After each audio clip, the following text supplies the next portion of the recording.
एक दिन ब्रह्मचारी माधव किसी जंगल से गुजर रहे थे।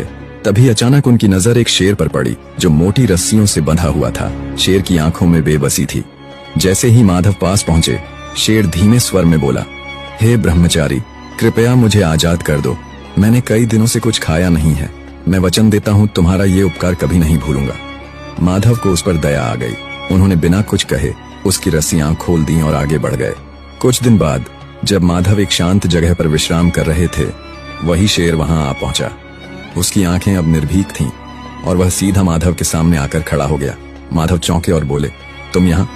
तुम इस तरह मुझे क्यों देख रहे हो? शेर बोला, मेरी प्रकृति है शिकार करना और इस समय तुम सबसे आसान शिकार हो। माधव ने आश्चर्य से कहा, मैंने तुम्हें मुक्त किया, जीवन दिया और अब तुम मुझे ही खाना चाहते हो? शेर बोला, कृपा और कर्तव्य अलग चीजें हैं, जंगल का नियम अलग है। माधव ने कहा, फैसला किसी तीसरे से होना चाहिए। थोड़ी दूर जाने पर उन्हें एक तोता मिला जो एक पेड़ की डाल पर बैठा था। उन्होंने पूरी बात तोते को सुनाई। तोता बोला, मनुष्य पूरी उम्र हमें पिंजरे में बंद रखता है, दाने पानी के नाम पर हमारी आजादी छीन लेता है।